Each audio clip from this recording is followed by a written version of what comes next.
Welcome to Afterlives of Ancient Egypt, in which we discuss ancient history and relevant current events. I'm Kara Cooney, and I love to take deep dives into history that are not always possible in academic formats. So let's get started. Welcome to another episode of Afterlives of Ancient Egypt. With me, your host, Kara Cooney, and today my helpful intellectual sidekick, Amber Myers, and we are going to go on a rip-roaring journey through the meaning and use of the Ka, that particular type of soul or spirit. These, as we like to say, if you ask 18 Egyptologists what the Ka means, you will get 18 different answers. Yes. This is not easily understood. We're just trying to figure out what this is all about. But first, let me just say thank you to all of our supporters. We are like Egyptology Public Television, and we are grateful that we have so many paid supporters, which allows you to take part in our live Q&As. And so we're grateful. So if any of you can pull out that $5 a month to support this work, we do it in addition to our day jobs. This is a labor of love. This is nothing but that. We're not getting, awesome Hollywood contracts from our little podcast. It's just us trying to figure out the ancient world so that we know what the hell is going on in the modern world, because that's how we see the world best, by looking through the past lens. So that being said, let's get back to the Ka. And well, wait. Can I ask you, do you want to tell people what you've been up to at all before we jump in? You have anything? Because we released an episode or two by the time this is out, but do you want to say anything about what the end of 2025 was for you, beginning of 2026? End of 2025, from October to December, I just tried to write the Nefertiti book. So from June until October, I was reading everything I could and researching and doing all of those things. The spring before that were classes based on Akenatan and Amenhotep III, which, was super interesting and got me back into some of the literature, but I was still chair of the department and wasn't able to really put my full brain attention to it. But the last year has just been immersing myself in the Amarna world. Also not using the word Amarna much, because I realize it's something that has to be explained, and it's a very jargony word. So I try to just avoid the word Amarna throughout the Nefertiti book, which is strange, right? Yeah. Not an Egyptological thing, but it works better for her story. So I finished that and turned it in beginning of January, and now I've got the edits back, and I'm going to go through line by line and reorganize things and try to make the narrative tighter, more interesting, make it flow. The fictional sections are fire. Yeah, people, stay tuned. There's a fictional section for each chapter, and it's like, yeah, I can't believe sometimes what's in there, and I fucking wrote them. So, that's yeah. You don't have a release date yet, but we can let people know. So I think it's going to be 2027. It's going to be longer probably than any of us would like, because these books, they take a while to get organized, for everyone to check everything. The editing process is long, and so I'm in the middle of all of that, but it's good. But now that I'm not writing to the empty page, I can take a breath and do some podcasts, because we really did take a break, didn't we, Amber? Yes. From recording. Yes, we did. Yeah. And so, but as you always point out, we have to do this or we don't have to, we like to do this in addition to our regular day jobs. And you had the task cut out for you there for a while. So it was best for everyone involved that you focus on the task at hand. So when I'm already multitasking, it's easier for me to fit this in. But when I'm trying to focus on one thing and really, writing fictional sections, that's hard, and it demands an immersion that academic work does not necessarily demand, a focus and attention. So I needed to just be like, everyone go away, so that I could go into my hidey hole of self-doubt and shame and just write. Which is what writing. I don't know what it is for other people, but that's what it is for me. I'm sure there are writers out there who would very much sympathize and relate to what you have to say on that. Crazy. But so we're moving on to the next stage. I'm not saying it will be easier, it will be different. And that's okay. Lots of coffee. I don't drink coffee. Lots of matcha. Yeah, well, I'll drink enough coffee for the both of us. We're good. Good. Fully caffeinated. Yeah, but as you were saying, so this is the second in the series of episodes that we're doing on the ancient Egyptian aspects of the Mm-hmm. soul, Mm-hmm. right? By the time this episode comes out, we will have released an episode on the Ba. And today, as you mentioned, we will be talking about the Ka. Yeah. But before Yeah. we dive into that, should we remind people at the top of the episode so that people don't have to listen to them in order? Just remind them like of we decided 7 aspects will be discussed, even though it's definitely a topic of debate as to how many aspects of the ancient Egyptian soul there were or how they saw it. So should we list Yeah, the do, 7 really do. quick? What Okay. are 7? We're not doing 9. There are 9 in some Egyptological constructs, but we're going to keep it to 7. Yes, so Yeah. we decided to stick with 7. So we've already released the episode on the Ba. Today we're discussing the Ka. Then there's the Ach, the Ren or name, Ib, which is the heart, Shoot, the shadow, and Hat, the corpse or the body. Mm-hmm. Right? Is that Mm-hmm. all of them? I think that's Yeah. all of I them. like that you don't even try for ah. You're like, and we'll get there. When Yeah, yeah, it's true. What there? I mean, that will be a great discussion. That's all I have to say about that. yeah, yeah. I've been preparing my whole life for that one. I feel like it's kind of funny. I know. Yeah, buckle up, people. Here we go. Yeah. It's true. So I guess we start with definitions. Yeah, sure. You sent me I mean, I have my Faulkner here, but you sent me the screenshot. So let's look at that. Yeah, let me share my screen so people watching the video version of the podcast will be able to look at what you're looking at, which Mhm. is a little screenshot from Faulkner. And Faulkner is a dictionary of Middle Egyptian that beginning students use and that Egyptologists continue to use. Nice English translation. All right. Let's see if I can turn this into, there we go. All right. Do you have a full screen now? I do. You can see it? Yeah. Okay. All right. So yeah, we start with some basic translation, which is soul, spirit, essence of a being. So we learn right away that it can be a human being, or it can be an animal being, or it can be a god. So there's many entities that can have this ka. We have the word personality. That ka is somehow more specific to a particular being. Fortune, that's really interesting. Like, and I want to return to that because I have my own translations, obviously, right? Um, but fortune, like being the blessings that you've been given by the gods, in a sense. Like this is the good shit that you get. The will of a king, it's very associated with power. Very much associated with power. And Amber and I are going to delve more deeply into the origins of the Ka and really go to etymology and discuss what we think is happening there. Goodwill, that's an interesting take. I'm gonna say that's a spin, but we'll come back and look at that idea of goodwill. And then phantom or ghost, that's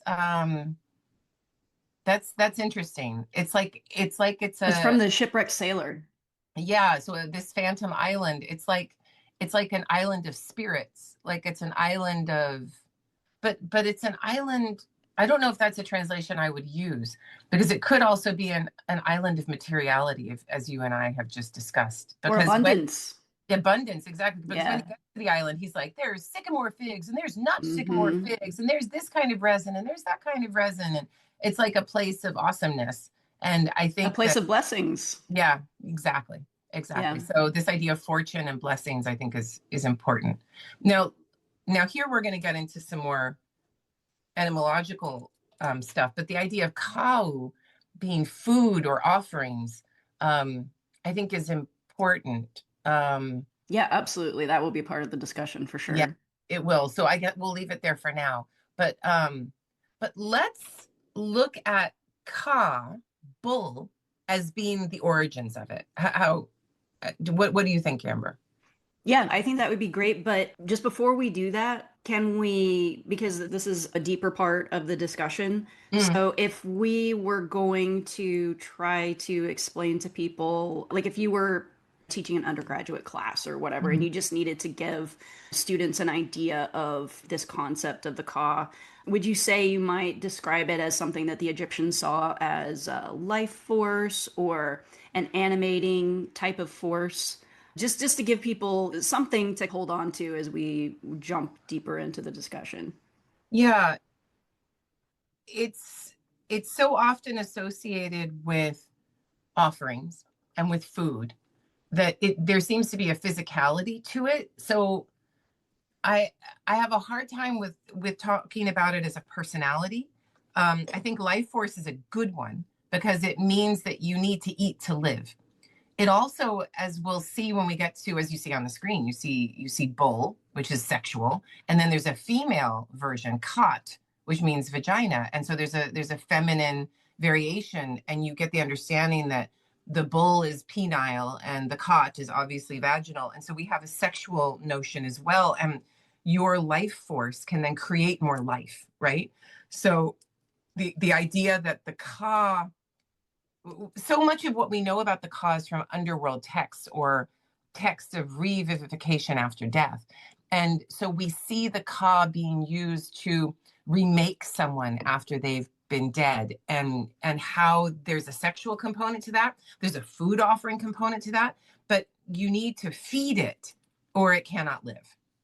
Right, right. So we know of the ancient Egyptians offering to the Ka of the deceased, Yeah. providing offerings, which I guess the idea would be that this Ka of the deceased would be able to partake of the Ka or the life force within the offerings. Because obviously they wouldn't see these offerings physically go, right, or disappear, but they were considered vital to continue to keep this Ka going in the afterlife, right? And the way that I've understood it, and maybe take the screen share away for now, Yeah. is that the ka when a ka of a being, whether it's a god or a person, feeds off of the offerings, they're feeding off the ka of the offerings. So they're feeding off of the ka of the bread or the ka of the beer.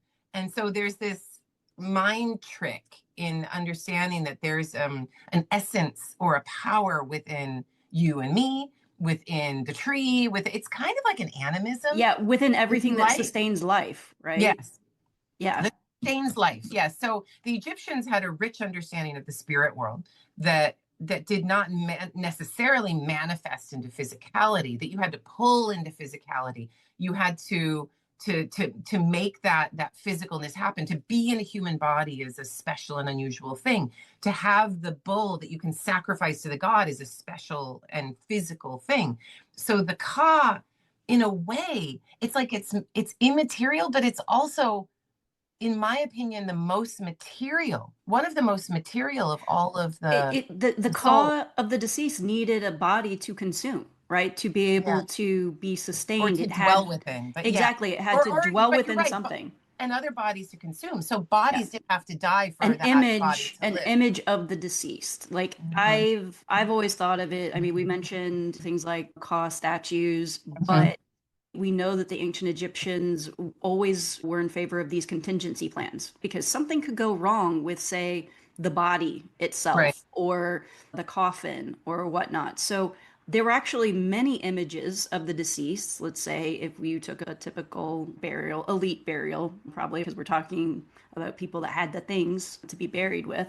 And in theory, tell me what you think of this. I've always thought of it as the Ka, they saw the Ka as capable of inhabiting any of these images because if the body or the coffin were destroyed or obliterated, they had these contingency images that could then provide their Ka with the ability to be sustained through offerings. Yeah. So so let me, I mean, we're probably going to talk about the ka of the king later, the double of the king. Okay, so let me go to a deeper etymology of where I think this is going, and people are going to get butthurt and upset. Some people, I don't know. Let's see. But like when you think of the ka, and you look at one of the oldest forms of that word, it is the bull, right? Um, and so I actually want to put this into, like, I just saw a really interesting take on Substack, which is that when you're thinking of the word capitalism, you have to think of the word kappa, head. And when you talk about heads, you're talking about herding. You're talking about heads of cows, heads of sheep.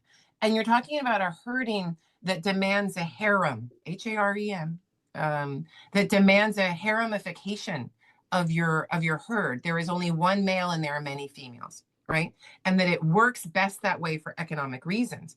And then when you're an owner of bulls and you manage and control all of these bulls as a herder, the number of bulls is your power. So if you have 200 head of cattle, you are a very powerful man. How many bulls you have is equal to your power as well. Having too many bulls can be a problem. You would have to separate those herds, right? You could have multiple bulls, but they would have to be a herd here and a herd there. You cannot have them together. They're going to compete with one another. But essentially, if the ka is representative of the bull, it's representative of the masculine body that can monopolize. It's representative of the feminine body that can be multiplied and exploited. All of the kot with the T. And essentially its value is based on numbers, as we're going to see in some of the texts, and it's patriarchy. It's an understanding in my mind as patriarchy. And what do the Egyptians do, and what do humans do to veil the idea of I, rich man, many cows, because it's too base. It's something that people are like, wait, that's not fair. People don't like unfairness, though they live with it every day. They veil it in ideology, and they make this idea of the ka into a spiritual power kind of thing, rather than the base money value or physical power Yeah. of having many. I have many cows. What do you have? I have. Yeah, yeah. Well, and it's interesting that modern Egyptology, in a way, has spiritualized the idea. It's taken that sexual aspect out of it because as you're talking there and you're talking about that origin of the word ka and that meaning bull, we've discussed earlier on this podcast about the origins of ancient Egyptian religion in African bull cults, Yeah. right? Specifically, the work of scholars named Loban and Schwabe. And they make the connection, right? They make that argument very clear. And so, if you start in that place, and as you're doing, following the bull and the importance of male sexual creativity in ancient Egyptian religion, things start to click in a way that I think on a surface level in modern Egyptology wouldn't necessarily immediately catch on. Yeah. Yeah, I agree. And then you get ideas like, can you put the Faulkner back up?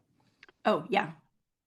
I know, and it's hard to go back and forth. No, it's good. It's easier this time because I actually prepared a few I PowerPoint saw that. slides. Great. So I try to make it easier. Because look what you have there at the bottom. You have cot, work, Mm-hmm. or Work. construction. So Mm-hmm. now we're abstracting it. We're saying, like, let's say if ka is like masculine power.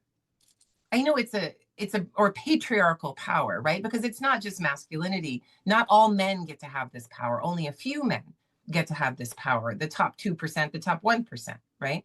So if we're talking about patriarchal power, it is like caught, feminized, abstracted, is that which is of the patriarchy. And what is of the patriarchy but monuments, work, construction? What does patriarchy make you do? Let me tell you, hunter gatherers, they get to rest all day long, right? They're not working. This idea of beating someone to work or beating someone to wake up at 4 a.m. to make sure the cows are milked. This is a patriarchal construct. And so the idea of work Like, I wonder if there's a word for beating. Yeah, yeah. Well, and Yes. again, emphasizing the creative potential and the creative nature of this ka, Yeah. right? What does it create? It creates work. Yay. And we should not be surprised by these things. But it's very interesting to see.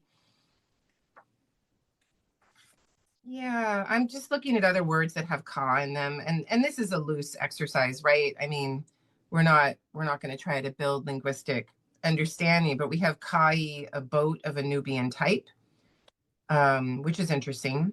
What else does patriarchy build? But the ability to collect taxes and build boats of extraction, perhaps. Maybe that's too far.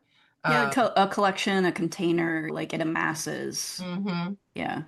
Kauti are the workers, and then we get a lot of other. I'm going to stop with other consonants being added to this, but um, it would be interesting for how do we understand the word work, hot as work or construction, craft, profession. Yeah. Anyway. Yeah. Yeah, it is we were saying, you can really get yourself falling down a rabbit hole pretty quickly with these discussions. Yeah. And we're, as you point out, shooting from the hip here. We're, Hmm. just making this a bit of an intellectual exercise. What's your next slide? So, oh, well, I had pulled, I don't know, is it going to let me? Oh, here we go. I had pulled Ren, but we are going to save that for another day. Oh, okay. But I had pulled some other images. You That's great. mentioned earlier about the Ka being a double. This is a line drawing. I'm sorry, I don't know exactly where this relief is from, but you have the god Khnum, the ram-headed god Khnum here, and you have him forming a person on his potter's wheel and this person's Ka, so they're double. Hmm. It could be from Countless Mamisi, and I'm not sure Yeah, where well, and I pulled another there. one. This one's later. I don't know how easy it is to see, but this is Dendra. And it's interesting here, there is Heket here, Hmm. the frog-headed goddess Heket here, assisting gnome. So it depends regionally Right. whether or not there's a goddess there and who that goddess might be.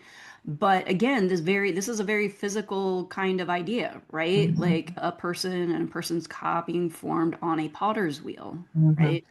And then I think we have in ancient Egyptian texts this idea that the cause brought into being by the will of Re. And so there's a lot of divine infusion going on here. But at this point, do you want to jump into this discussion of this material aspect of the Ka? Yeah, and let me start with the idea, two things. One, we learned that kot or work is also craft, and knum is a potter, right? Mm-hmm. Pottery is something you don't get until patriarchy is well and truly established, and you're now hoarding goods. You're keeping goods and making more than you need, and then maintaining storage thereof. So you need pottery vessels to do that. And to maintain your everything's about money. Keeping things Everything's and about also money. creating hierarchy, right? Because Creating you higher. have lower quality pottery and higher quality pottery, and. So once you've hoarded all your shit, what do you do Hmm. with it? You You hand it gotta have a off to the place to, next. You you have to have a have to place have to a put place it. to put it, but also you have to have a next generation to give it Mm, to. So yes. that you're not just one, you are legions. And we will see Hmm. this in the text about the Ka, that you have millions of Kas, that your lineage goes on exponentially forever without ceasing, so that you can maintain control of your shit for forever. So it is quite material, but then it gets, when it's abstracted in a sense of forever control through bodies that never cease. And Canoe making that body again and again and again. And the king then having the double, right? So there's always somebody ready to come in. He's always going to have another after him. The king is dead, long live the king. And the lineage, or at least the fictive ideal of that power and control of patriarchal hoarding of excess resources will continue forever. Yeah, well, and then there's also a bit of a debate about where is the ka when a person is alive, where is it when they're deceased? Because in some ancient Egyptian texts, they describe death as going to your ka, Hmm. right? So that implies a kind of separation that in life, maybe your ka is not like right here, but it's somewhere, Yeah. right? And you must be connected in some way because then after death, you where it is, you go there, right? So that's an interesting aspect as well. I love that because it brings up a sort of prosperity gospel of how the ka works. That if you're going to be talking about money and goods and sex and lineage and hoarded resources moving down the generations, then you want to claim that these things are God given and that they have a spiritual essence to them. So this idea of the ka coming from the gods as, Hmm. as a spiritual essence, that's where we get this idea of fortune, right? The gods have bestowed this blessing upon you, and I see that as another idealization of this very worldly concept. Yeah, yeah.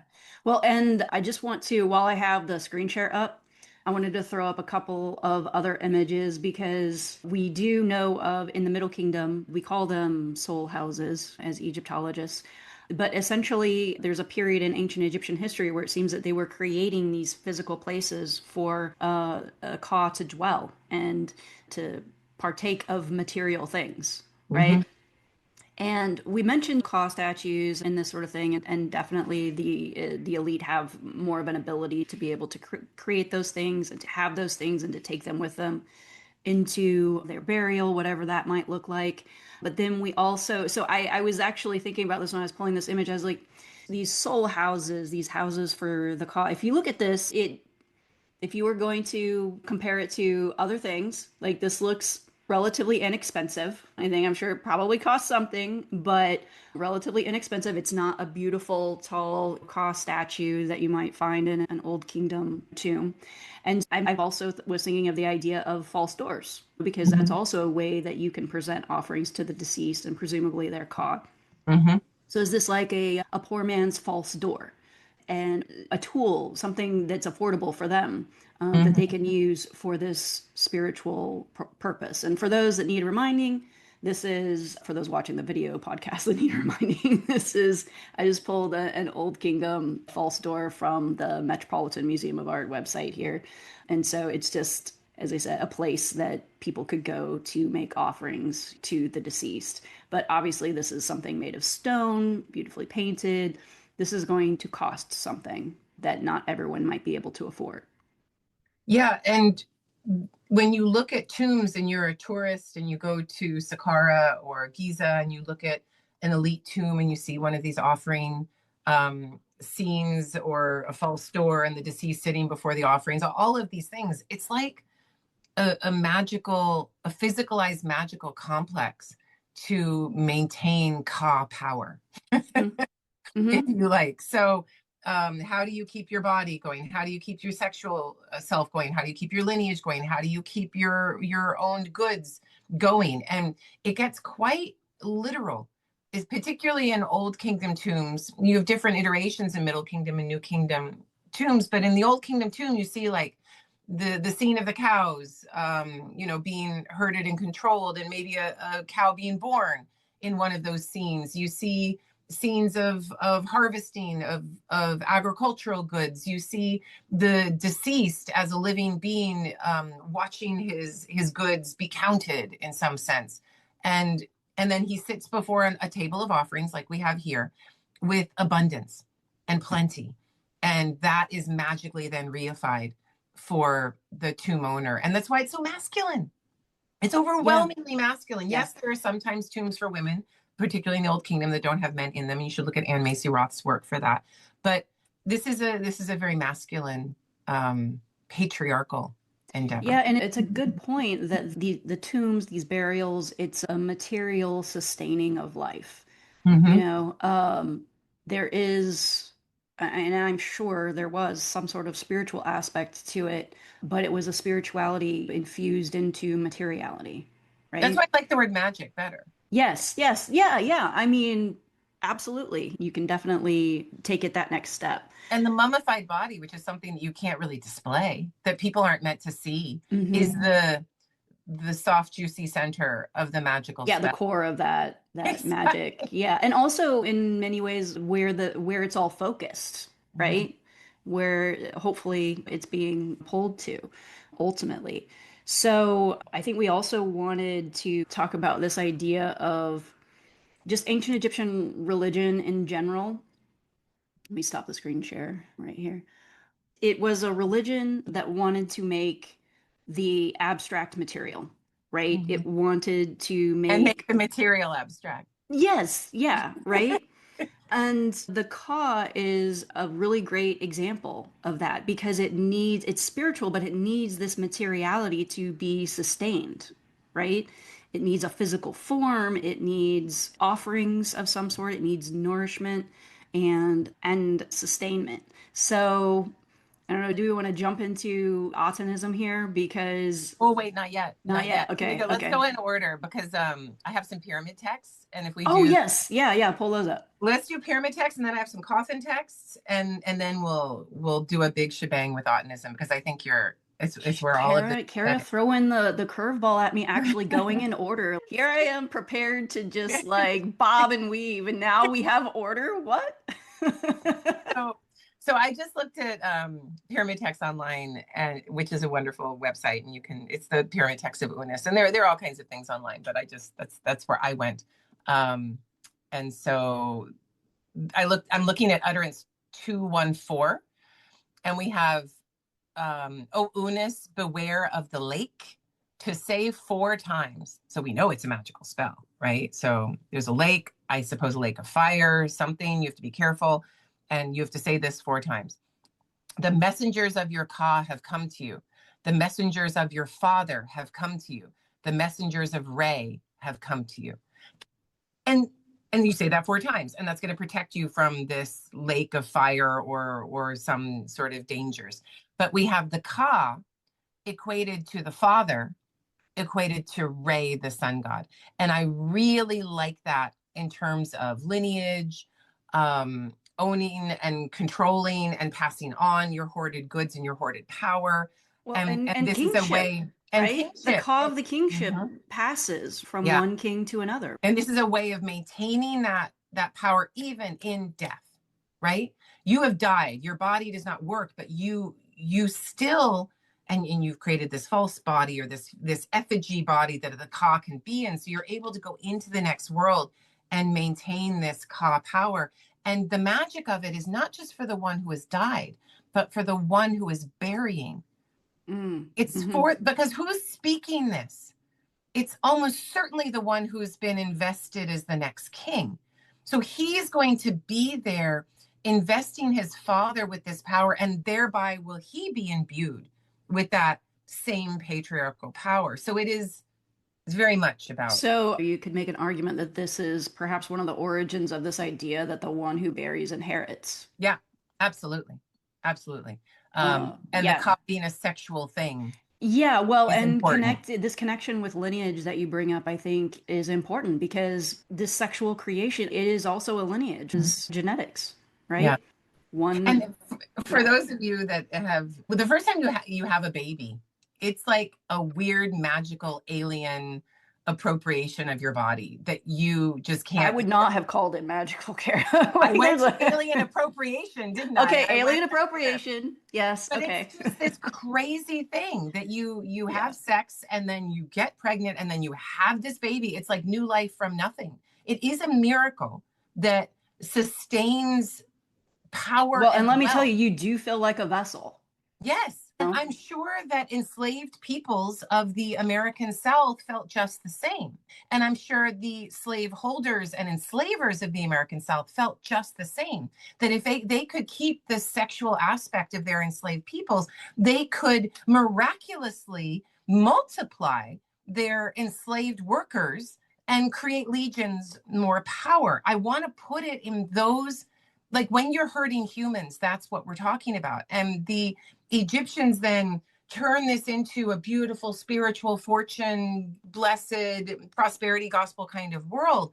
But it's also about sex, creating new life that's going to do work for you in some way. So there's a dark side to everything. Way to take the romance out of it, Kara. Like, come on. So true. Okay, so there's another one in utterance 215, and it's at the end of that utterance. And we have here, where should I start? Your arms are those of Hapi and Duamutef. These are two of the four sons of Horus, which you need to ascend to heaven, and you ascend. Your legs are those of Imseti and Kebeksenuef, which you need to descend to the lower heaven. So we have the four sons of Horus, like arms and legs, like they're a part of your body. Okay, fine. All your members, your arms and your legs, are those of the twins of Atum, O imperishable one. You do not pass away. Your Ka does not pass away. You are a Ka. So the last part has this big, bold statement. You are a Ka. So it's like the Ka is this ability to make money grow on trees, to move around at will, to be reborn as you like, and it's and to be imperishable, right? So Yeah. Yeah. That's yeah, interesting. Do you have another pyramid text? I do. Utterance 218 from Unis. There is no one who withdraws because he will have no bread. His Ka will have no bread. His bread will be withheld from him.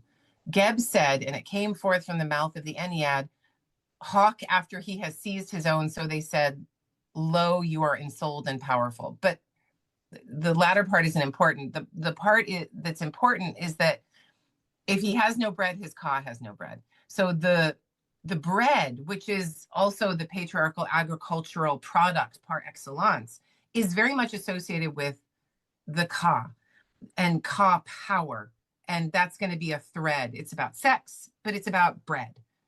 It's about the bull. All of those things are controlled by somebody who has strong Ka power. Yeah, it's interesting how that grain aspect plays into religion throughout time and across cultures. It is so true. The money that grows on trees, right? Hmm. Um, Let me see if I have any more. Oh, I like this one. So we're in utterance 25 and we're in the sarcophagus chamber. So it's more about This is Unas again? still Unis, yeah. Okay. All of this is Unis. And it's all transformation of the body. So utterance 25 starts with he goes who goes with his Ka. Horus goes with his Ka. Seth goes with his Ka. Thoth goes. To say 4 times, he goes who goes with his Ka. What do you want to do with that? Like the one who's able to move, who's able to. What I take from that is this, we mentioned it earlier, this idea of a journey to the Ka or with the Ka or going to the, you know what I mean? There's another physical aspect to it. It's not just body and material offerings, it's also physical space, like a crossing of a distance, a journey of some kind. And that you need this divine force to help you do it. You can't Hmm. go without this. It's agency, right? Because movement Yeah. is agency. So it's not just a life force that is in one place and sustained, but it seems like a one direction kind of thing. In our discussion of the Ba, we talked about it's much more of an idea of something that can move around maybe a little bit more freely. But I don't know, this idea that we're picking up on here of the Ka and a journey or movement, it seems to be unilateral in some way. I mean, I you don't know. bringing What up do you the think? Ba just freaked me out. I And know, I'm sorry. I'm no, sorry. but I Yeah. think that everyone who's listening can be freaked out with us because these are not things that have hard and fast barriers between them. And what is the difference between a Ka and a Ba is still not something that I Well, and understand. I will bring up a point that I made in the bot episode, which is we're trying to hash out and understand and extrapolate ancient Egyptian religious theology missing like 90+% of the kind of information and texts and just religious primary sources that must have existed. Right now, we can set aside how many people in ancient Egyptian society would have had access to these initiated texts or knowledge or whatever it might be, but it existed. That knowledge existed in Yeah. some way, right? Yeah. And we don't have it. Yeah. And so we are, in many ways, trying to have a deep philosophical or theological discussion, missing a lot of things. So I think in some ways we have to acknowledge that and cut ourselves a break because it will blow your mind if you try to fit these things together and wait, how did this work together? And what did it mean? And why did you need this aspect and that aspect? Guess if I'm going to make it, since we are differentiating as we go, that the ba is more of the personality. It's more of the gender of the person because it's given, that little bird is given a male head or A a female head. head. Yeah, a It's head. a A soul of human head. mobility. It's Yeah. not that the ka doesn't help you move, but the ka is protection as you move, whereas the ba is the agency to move, in a sense. But the ba, I don't know, it's also like kind of a will to live, or um, I don't know. I feel like we have to revisit the ba every time. It's a power that's And it seems to be something that is more, even more connected with all of the divine, mhm. because the gods and the deities are said to have Ba's. And a divine essence, and ba'u Yeah. meaning the power of that Yes. divine. Yes. Yeah. But anyway, the rest of this text, utterance 25 in Unis, is it ends with, O Unis, the arm of your ka is before you. O Unis, the arm of your ka is behind you. O Unis, the leg of your ka is before you. O Unis, the leg of your ka is behind you. So there's an understanding with this ka of it being a force field as well, a kind of protective space that you are inviolable. You are Hmm. impenetrable. You are absolutely safe with this ka Defended from the spirit. front and the Yeah. back. And I don't know if the ba would provide the same. The ba is like a fierce power to fight, maybe, but maybe it's not as protective and sustaining. Well, okay, so it talks about the arm in front of you, the arm behind you, the leg in front of you, the leg behind you. Okay. I just ask because it also just popped into my head this idea of the ancient Egyptians referring to demons or spirits as having a face turned backward. Mhm. Like clearly, like directionality, there's a significance to that here. So I'm not sure what to make of it. Yeah. Yeah, we have to think about these things. Everyone think about these things. Yeah, yeah, y'all Oh, think okay. about it and get back to us. I like this one. Also in the burial chamber, where it needs to be to transform the body. This is utterance 36 of Unis. And we have here, the God purifies himself, you purify yourself, your ka purifies itself. And then you purify yourself, purify, you purify. It's one of those things where if you give it to somebody on the exam, you just have the word wob like 18 times. And it's like, good luck translating this. But there is an association of the ka being something that can purify or needs to be purified, just like the body. That it has to be cleaned in a sense. Hmm. Um, I don't know what Interesting. else I can do with that. Okay, utterance 46, another magical, they're all magical spells, but this one it gives it more of a magical input because it's to say 4 times. An offering which the king gives for the ka of Unis. Osiris Unis, take the eye of Horus, your cake which you eat.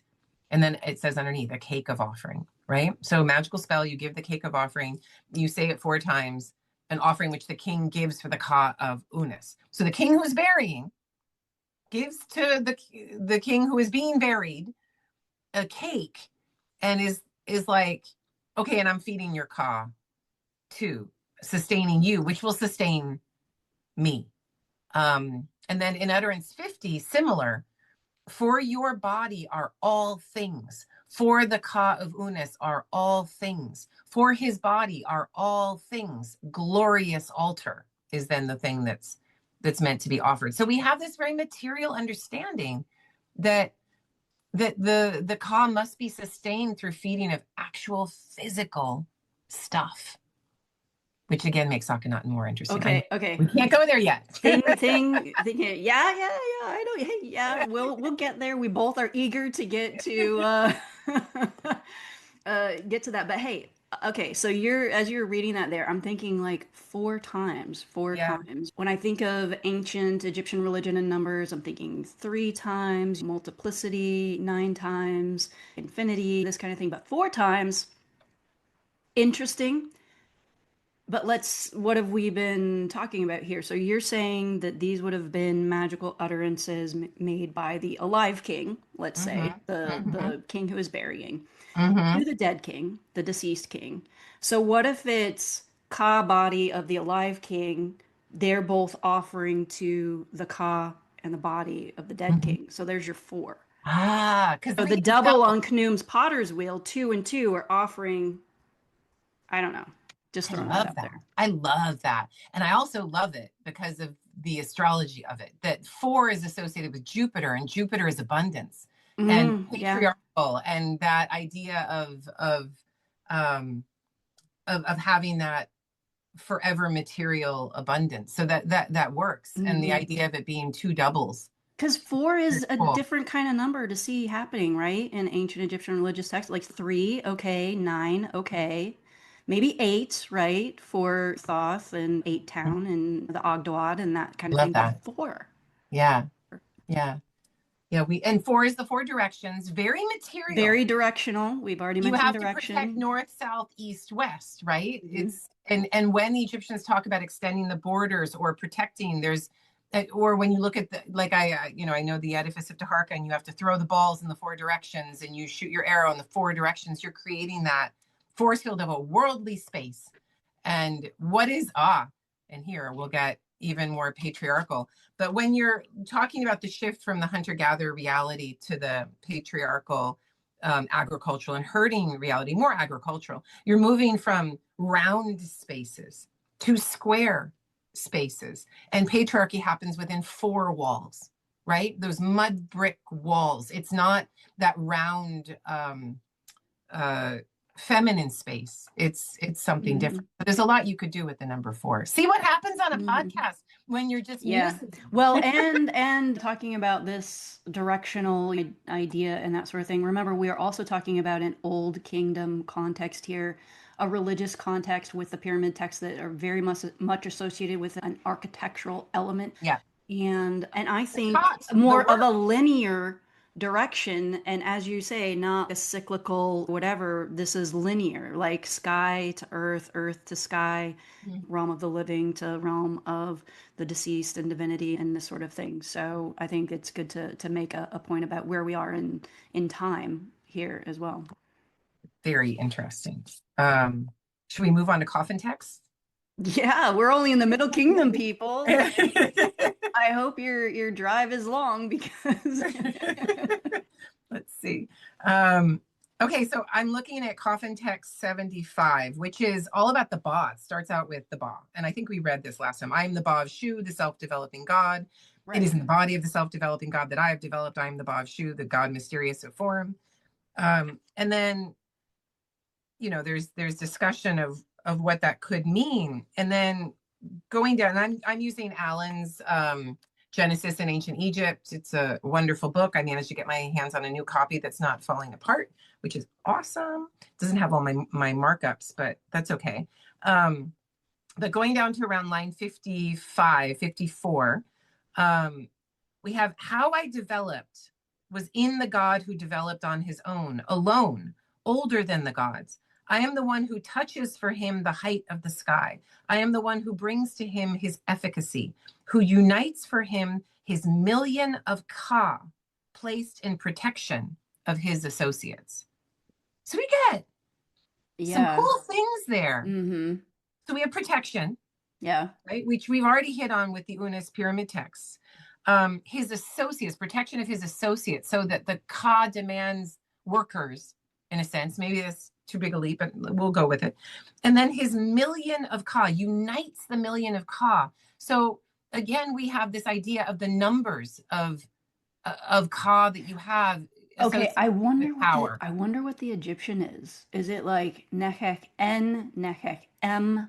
Like, what would the preposition be there? Because I For the wonder. million of Ka. Yeah, I know we can't I don't necessarily know. go there, but I just, Yeah, prepositions mean different things they in ancient do. They Egyptian. do. So Mhm. whether it's N or M, that could have a very different connotation. And I don't know if it's just million and then the number is just an Oh, adjective. that's true. That's true. It could And be then we adjective. put in Okay. of because there's no way in English to do it. I Uh-huh. haven't looked at this coffin text, so we would have to see. But the coffin, this is written on a dead patriarch's coffin, right? A coffin that is meant to keep his hoarded wealth, keep his hoarded power, transform it down the lineage for his living offspring, and maintain that power, but in this magical coffin space. And so to have the Ba mentioned and the Ka mentioned in this spell of regeneration, of self-developing from nothing is Yeah, yeah, I mean, all of from the these void. aspects of the soul interplayed and were related to each other in some way. It's just I don't know. It's not necessarily possible for us to really get into or understand exactly how that happened, and I think that's part of the Egyptological debate. And so we look at the evidence that we have, and as we're doing, and we try to see what can be seen. But it's very interesting that clearly they're related and they play there's an interplay there that must have existed. Yeah, it's it's all super interesting. Now I have another coffin text and I'm trying, oh, here we go. It's another million of Ka. So this one is coffin text 261. And it's about the force of Heka, the force of magic, and how magic works. And the text is entitled Becoming Magic. Is it Heper Heka or Heka Heper? I'm not sure. I don't have the Egyptian in front of me, but the text is translated by Jim Allen as Becoming Magic. And then it goes on, O noble ones who are before the Lord of totality, behold, I am come to you. Be afraid of me in accordance with what you have learned.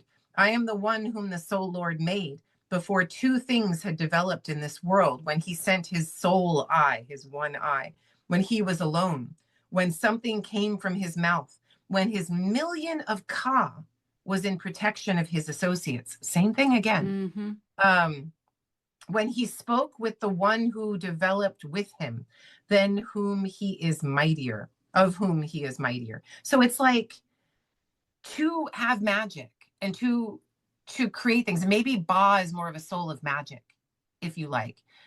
You have to have the Ka, which is the soul of protection. It's like the Ka creates the sacred space, the force field, and then you can do your magic therein. It's like you can't, what do they say? You need money to make money. So you can't do a magical spell unless you have the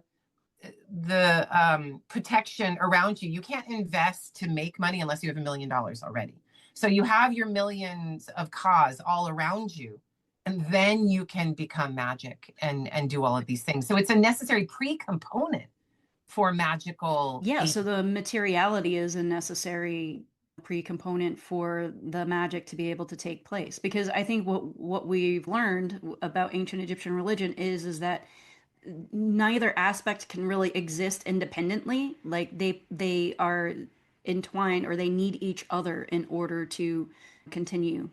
Yeah, and it's Jan Osman who, of course, says in his Death and the Afterlife book that, and in other books as well, but that death is a fragmentation of all of these Mm-hmm. things that are in the living body and soul of the human. All of these 7 or 9 elements are there, united, and death then fragments them, which creates a certain kind of power. Like You don't, Osiris's body, yeah, the body fragmented and separates needs to be pulled back from the together. soul, right? And Mm-hmm. so but without that separation and fragmentation and then coming back together again, you don't have the miracle of new life.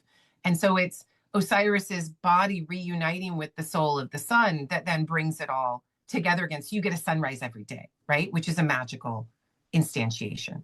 But you have to have that fragmentation so you can then bring it back together and then fragment and bring it back together. It's a constant push and pull like the Right, waves. because death is a reality, it's unavoidable, and so you have to write that into the script, whatever kind of spiritual or Mhm. theological script you are writing. Human religion always has to deal with that reality that death is a thing. Yeah, yeah, absolutely. Yeah. And speaking of death, we have coffin text 647. And here we've got an interesting text. So I'll read the first part. I am the one who makes vegetation grow. Again, let's go patriarchal. We're making some money, right? Who makes green the banks of the Nile Valley, Lord of the highlands, who makes green the wadis. He who is over the Nubians, Asiatics, and Libyans, for the 9 bows have been gathered for me, and totality has been given to me by the sun, Lord to the limit. I am south of his wall, that would be Ptah, sovereign of the gods. And here we are getting to the point. I am king of the sky, distributor of cause, who officiates over the 2 lands, distributor of cause, who gives baz, manifestations, that would be heperu, cause and beginnings. I am distributor of cause, and they live according to my action. When I wish, I make it possible for them to live, there being none of them who can speak to me except for the one who has made that unique identity of mine. And then it goes, because I am enunciation in his mouth and perception in his belly. And then we go into, Alan goes into Heka and Sia and all of those. Yeah. Which is his discussion. But this idea, distributor of cause who officiates over the 2 lands, it's like, you get a car and you get a car. And you get right, right. But not you. And then distributor of cause who gives baz and heperu, cause and beginnings. Like, it's like the ka is the only way you can start. Yeah. Start with sex. And I think that a lot of the Egyptological thought on that is exactly in that, like they're there, right, with the call, that it is the spark, it is a Yeah. beginning, as you say. So it's not just a life force, it's that spark that gets the life force going that then needs to be sustained and so on and so forth. So yeah, absolutely. And so Alan on page 41, he says, like Pharaoh too, he is conduit through which life energy, parentheses, ka, passes to all living things. So he's saying that ka is simply the life energy. It's that, we can call it a spark of life. I think that's great. And then that's where you get the materiality of it, that it can be a bull, it can be a feminine aspect, it can be the work, but it's what the life energy is once you start to, but when you start to hoard that, so it, maybe then we don't say that the cause necessarily patriarchal in its origins, but it's what the ancient Egyptians made it into. That when you hoard life energy and you manage it such that there is only one bull and there are hundreds of cows, and you feed off of that system and pass it down a lineage, then you patriarchalize it. So it's not that Ka from its essence is patriarchal. It's just life. And it's just what we do with that life. So then I'll pull back a little of my feminist screed and and yeah, it's how you manage it. Yeah, absolutely. And I think that this Highlander aspect that you bring up of there can only be one, Yeah. bull, convenient and a bolstering idea for patriarchal kingship and rule. So, yeah. And I think there's some stuff from the Memphite theology, but that's such a difficult text that I think I will leave it for now, and we can move to the New Kingdom. Can we? So I think we can. Are we ready? Well, where do you want to be in the new kingdom? You You have know where I want choices. to be. I know, but do you have anything pre-Akhenaten? I think that it's the sort of stuff that we've already discussed. Before we get into Akhenaten, we could maybe touch again just on this idea. And in particular, it's ancient Egyptian kingship as a whole, but in particular, I think our brains at least are sitting in the New Kingdom in many ways. But going back to what we've already discussed previously on this podcast in the Wasp Scepter episode about kingship and the bull, and in particular, the bull as a source of the elements and regalia of kingship, the bull's spine as a place that the ancient Egyptians saw as the source of the male orgasm, and the role of the different parts of the bull and how it was incorporated into kingship, Yeah. a very material manifestation of the kingship. So Yeah. can we touch on that, and then I think Akhenaten might make a little bit more sense, like if people have this in their brain already.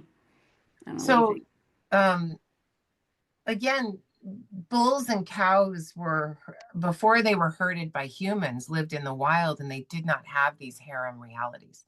These harem realities are imposed by humans trying to manifest more wealth, trying to expand the life force in a and intensify it in a way that demands you kill all the young male animals in a herd and you maintain only one, and there can be only one. So the kingship is an imposed reality that demands growth, it demands control and power, but it ultimately changes what is the life force of the natural world.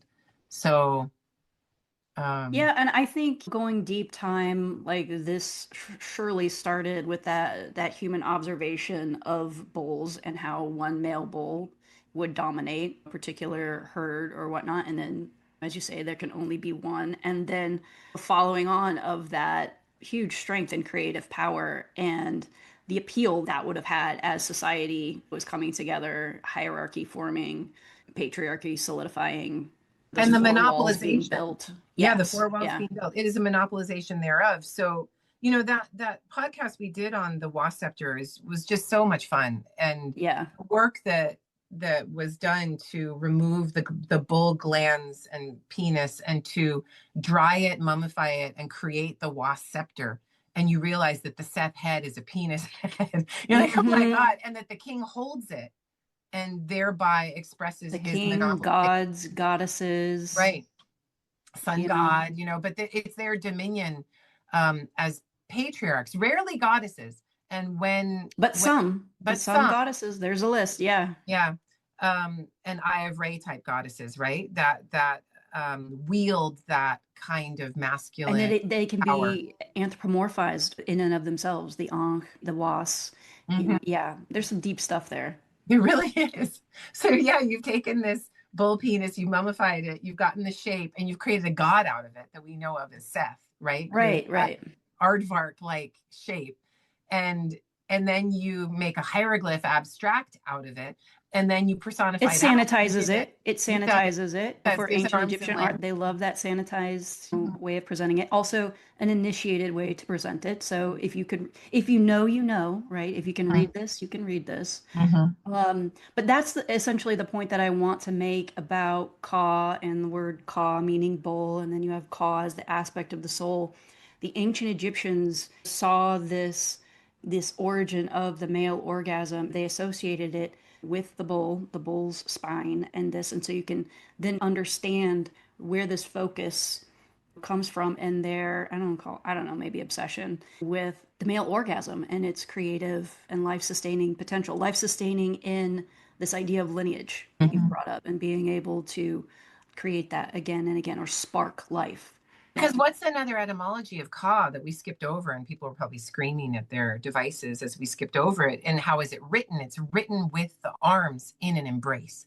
And so Mm-hmm. it is an embrace, not a hug, not like puppies and rainbows, but a sexual embrace. And the cot being the place of embrace, it means sex, if you like. So it's like, what's your sex thing? Oh, that's my sex thing, the cot. And then this sex thing is the ka, and it's just Mm-hmm. sex. And so Yeah, it that moment of spark, that moment of creation.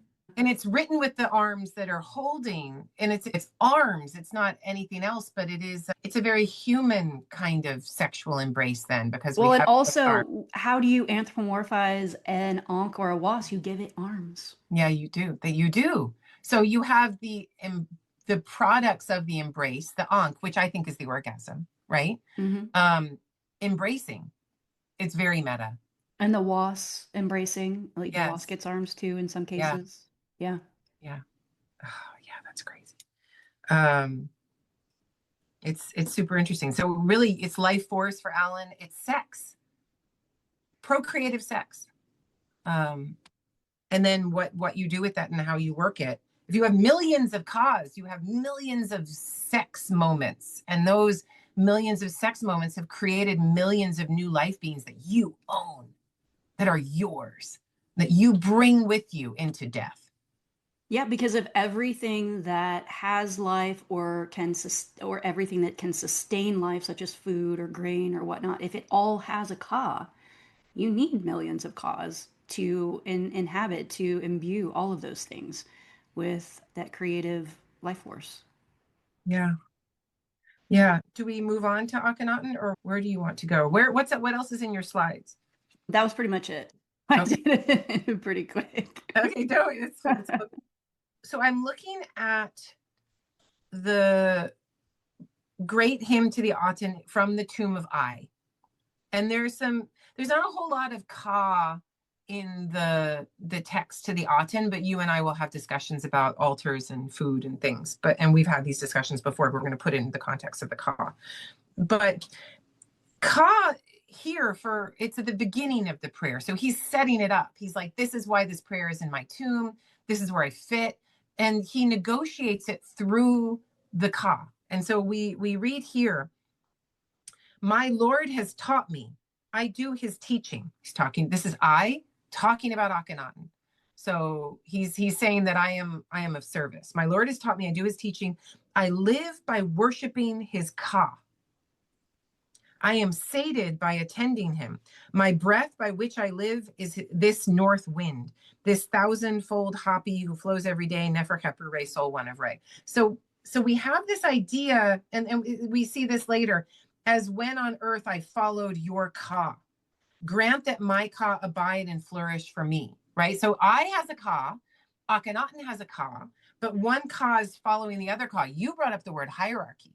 And I think that the ka in the Egyptian mindset, it is an organizing force. Who has more kas, whose ka can beat the other ka, and then your ka subsumes itself to that other ka and follows like a follower of Horus, right?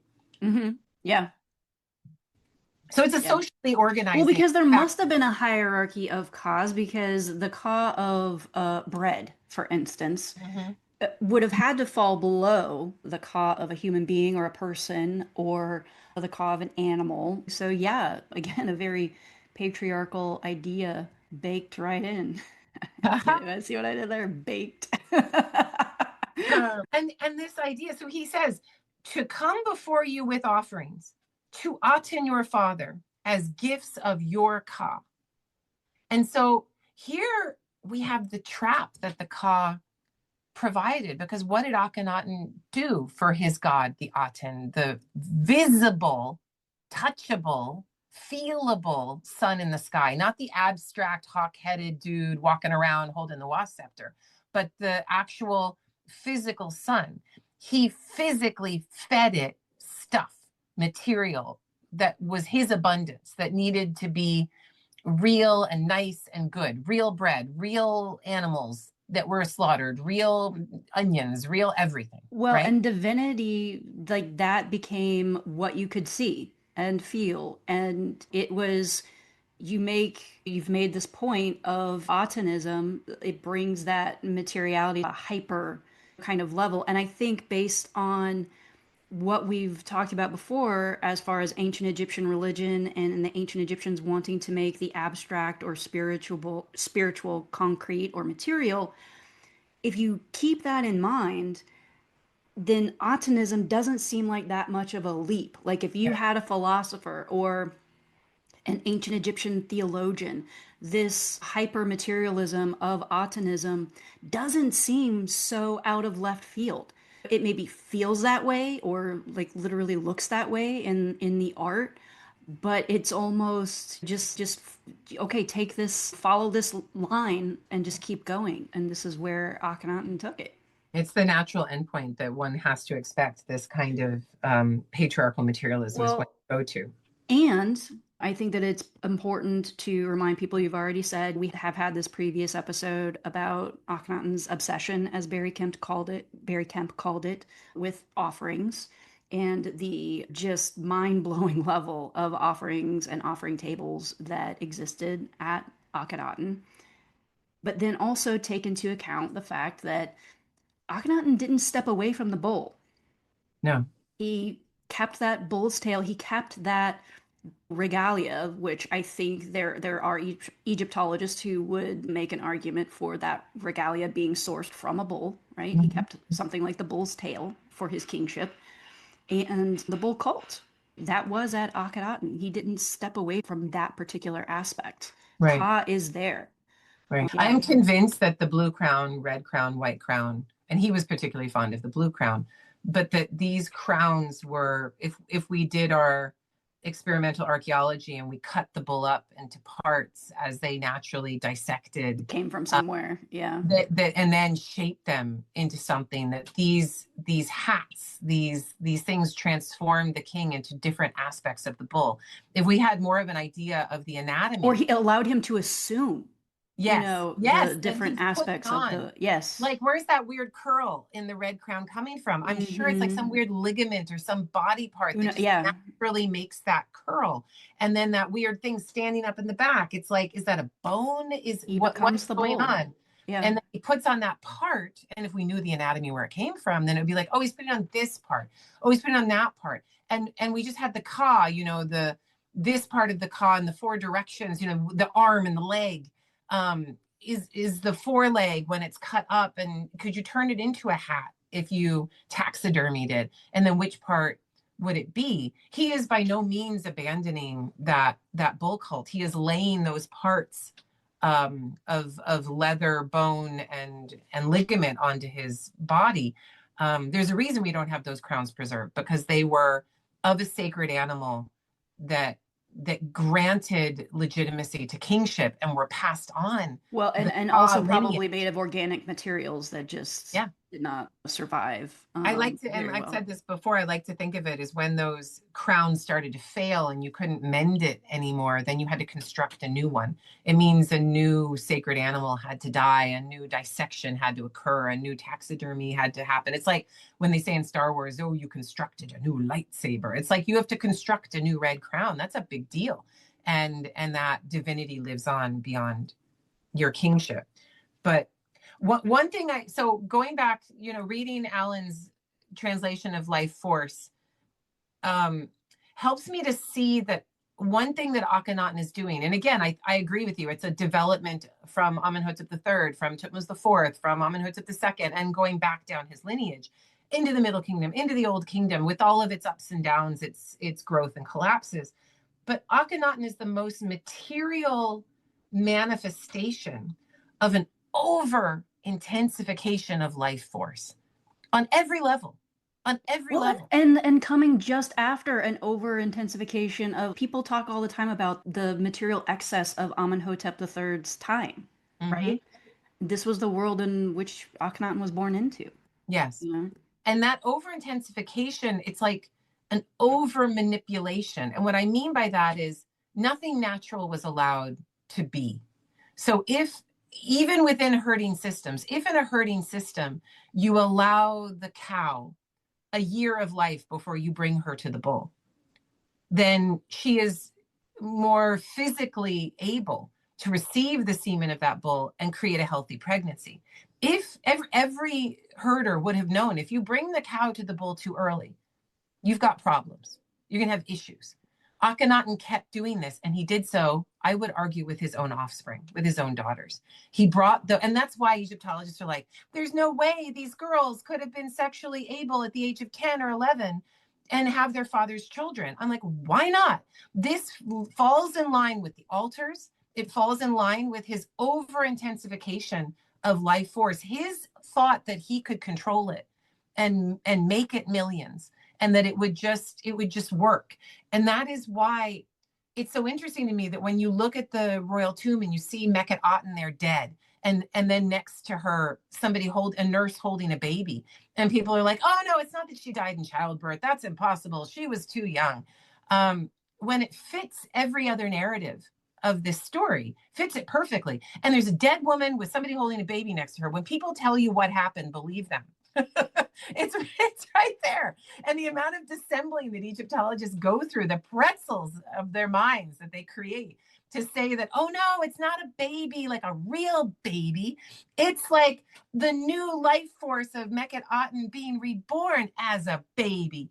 And this literal world is not going to do those kinds of things. It's Akhenaten is the expression of the over management, over intensification with diminishing returns and the collapse Yeah, of it all, of exactly just patriarchy, of patriarchy. it's capitalism applied to the natural environment and Yeah, natural order of things. It's yeah. the same thing that capitalism is doing to the world and human society today. It's just it's taken on a different patriarchal form today than it had in ancient Egypt. But yeah, I also absolutely. think that's why Akhenaten was obsessed with it being his own children, because he wanted to have children through his Ka lineage, his own lineage.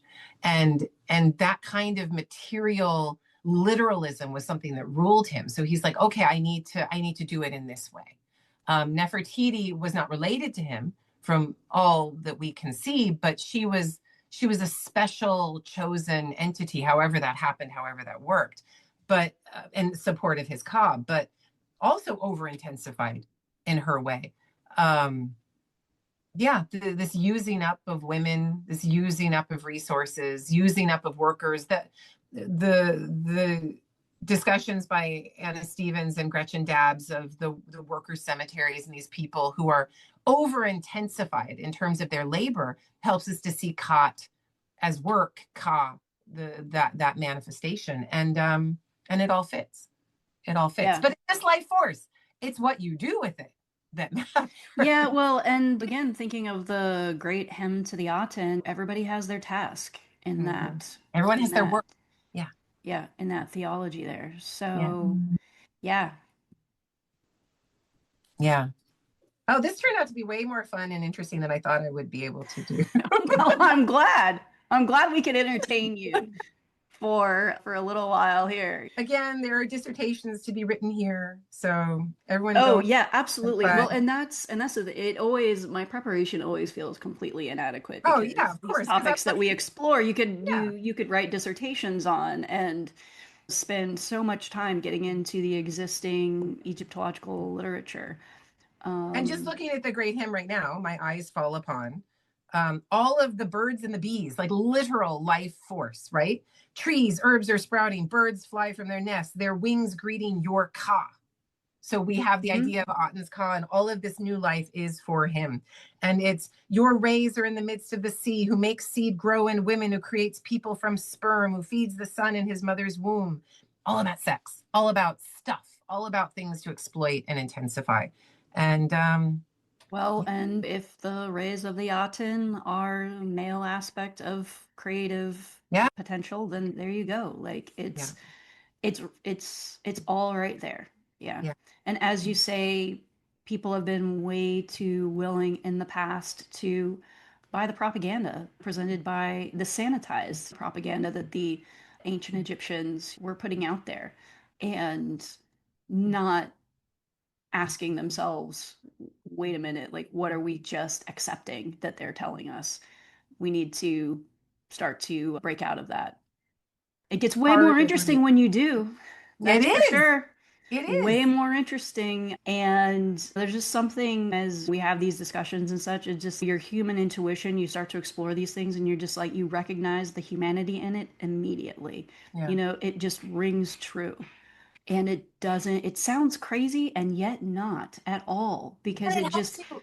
yeah, it fits. Yes. Yeah. It helps you Yeah. understand everything from Epstein to the current political situation. Do we need Greenland to, and who knows when this is released, what horrors will have befallen us. But it's all out there, and it's all about the management of life force. It's not criticizing the life force, its existence, or how the Egyptians understand it. It's criticizing the human exploitation thereof. Is what Yeah. we're here. And Yeah. how do we change it? How do we stop it? I don't know, but I do know that it starts with questioning it. And when you over intensify, look what happened to Akhenaten's world. That was not a pretty ending. Mm-hmm. Mm-hmm. Yeah. Well, and it just convulsed the society, the religion, so much that this tiny little period of what, less than 20 years out of centuries upon centuries of ancient Egyptian history plays such a huge role in the way we study and understand ancient Egypt today and just how it's popularly perceived. Literal icons, the icons of ancient Egypt come from this time. I You think know, it's why we lay so much on Akhenaten and scapegoat him so completely, because it allows us to be apologists for a larger Egyptian system that we love and cherish and not criticize it. well, just But it's like all Trump will be scapegoated, oh, he was an aberration. We're going to return to what's better or whatever. But it's still patriarchy. It's still this oligarchy, dominant class having control over society. It's just under a different name. Mhm. So, yeah. Awesome. Amber, thank you. This is really fun. Yeah, yeah, thank you. It was great. So everyone go to Substack, do it right now. Go to Substack, put in Ancient Now or put in Substack in my name, and you can follow us for free. All of our content is free, completely free. If you become a paid subscriber, you get to join our live Zooms, which happen quarterly, and you might get swag, you And they know. can follow you on Yeah. Substack Notes. You definitely post there. There's the Substack chat feature that Mhm. subscribers have access to, and there's a special paid subscribers chat as well. Mhm. So yeah, if they head over to Substack, they will find you. Yeah. So if things are all about creating workarounds and you feel like hierarchy is blocking you from further study, this is an option. So consider it and use it. And thank you guys for your attention. And till next time, Amber, what's the name of this podcast? Afterlives of Ancient Egypt. Thanks, everyone. See you next time.